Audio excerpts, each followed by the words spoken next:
مرحباً بكم جميعاً. دعونا نتعمق في موضوع قد يبدو عادياً جداً، لكنه في الواقع يمثل عملية بيولوجية معقدة ومذهلة تحدث في أجسادنا في هذه اللحظة بالذات.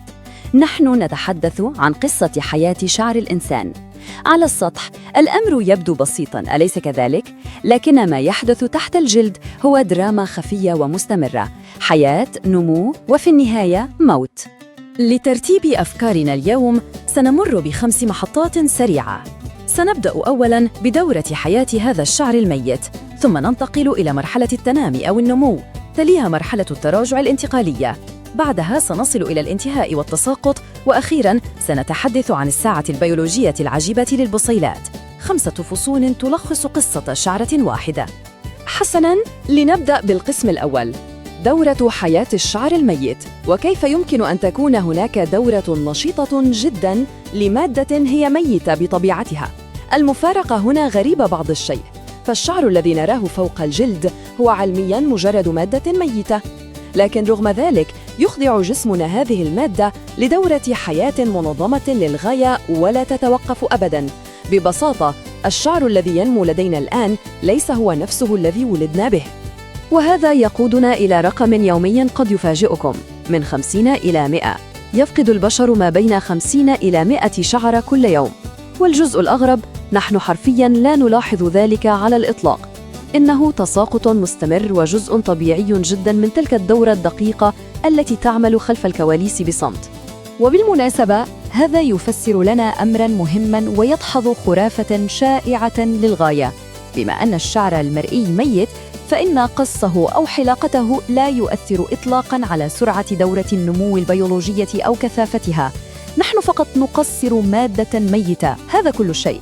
لكن عندما نلجأ لطرق مثل النتف أو استخدام الشمع أو الخيط، فالأمر يختلف تماماً. نحن هنا ندخل تحت الجلد ونؤثر بشكل مباشر على البصيلة الحية، مما يغير من دورة النمو بأكملها. ننتقل الآن إلى القسم الثاني، التنامي أو مرحلة النمو، وهي الأساس الفعلي لطول الشعر.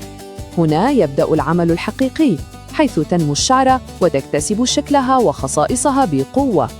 في هذه المرحلة الحيوية ينمو الشعر بمعدل يقارب 1.25 سنتيمتر كل شهر، لكن الأرقام المذهلة حقاً تتعلق بالمدة التي يستغرقها هذا النمو. فبالنسبة لشعر الرأس تستمر هذه المرحلة من 4 إلى 6 سنوات متواصلة. ومن حسن الحظ أن أجسامنا ذكية جداً، فشعر الجسم له فترات النمو أقصر بكثير، وهذا يفسر ببساطة شديدة لماذا لا نرى حواجبنا تنمو لتصل إلى ركبنا مثلاً. السر وراء هذا الاختلاف يكمن في طريقة استجابة البصيلات. لنأخذ هرموناً مثل الديهيدروتستوستيرون أو اختصاراً DHT.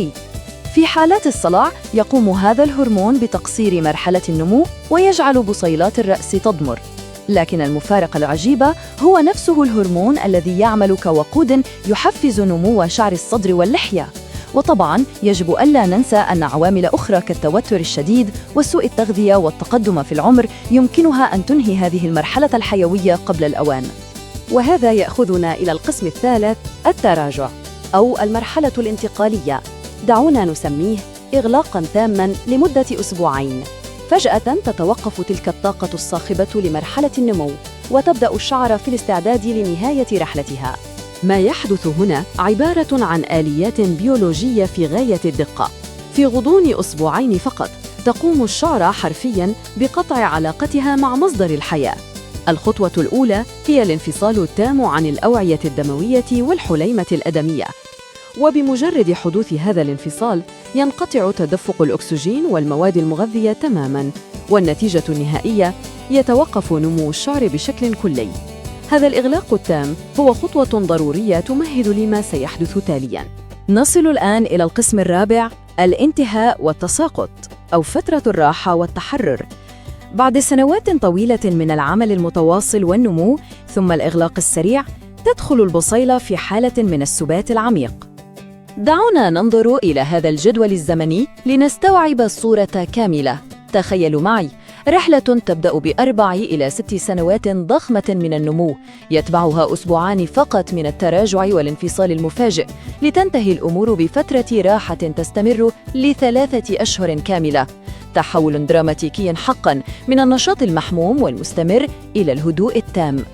لكن في بعض الأحيان هذا الهدوء لا يسير كما هو مخطط له. هناك حالة طبية تعرف باسم تساقط الشعر الكيربي، وتظهر ببساطة كترقق ملحوظ في الشعر ناتج عن فترات تساقط طويلة وشديدة مع امتداد فترة الراحة بشكل غير طبيعي.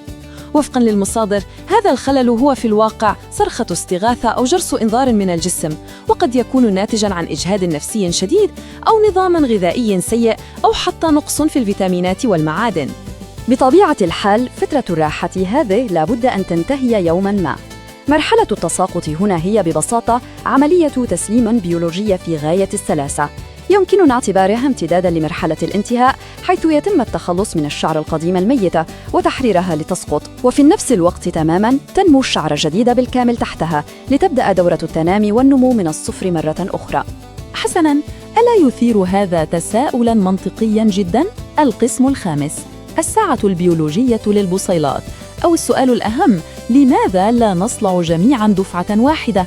يعني إذا كان الشعر يمر بدورات تساقط مبرمجة، فلماذا لا يسقط شعر الرأس بالكامل في يوم واحد كل بضع سنوات لتبقى الرؤوس خالية تماماً لمدة 3 أشهر؟ الإجابة تكمن في حقيقة علمية مذهلة حقا. كل بصيلة شعر نتعامل معها هي بمثابة عضو صغير معقد ومستقل تماماً عن البقية. إنها تعمل وفقاً لساعتها البيولوجية الخاصة ولا تتزامن أبداً مع البصيلات المجاورة لها. هذا الاستقلال الفردي لكل شعرة هو بالضبط ما يضمن عدم تساقط كل شعرنا في وقت واحد. لكن ورغم هذه الاستقلالية المدهشة، هناك أنماط عامة غريبة تلعب دوراً. اكتشف باحثون سويديون اختلافاً مثيراً للاهتمام بين الجنسين، حيث وجدوا أن معدلات دخول الشعر في مرحلة الانتهاء أو الراحة ترتفع لدى النساء بشكل ملحوظ خلال الشهر يوليو مقارنة بالرجال.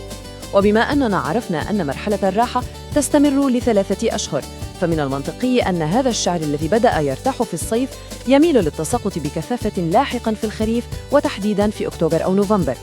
وهذا يتركنا أمام لغز أخير ومثير للتأمل. إذا كانت كل بصيلة شعر تعمل كعضو صغير مستقل تماماً وتتبع ساعتها الخاصة، فلماذا لا يزال تساقط الشعر البشري يحاكي بشكل أو بآخر تساقط أوراق الخريف في الطبيعة؟ إنه تذكير رائع بتلك الإيقاعات البيولوجية العميقة التي تنبض في صمت تحت جلودنا. فهم هذه الدولة المعقدة يجعلنا بلا شك نقدر الآلية المذهلة والمستمرة التي تعمل بها أجسامنا.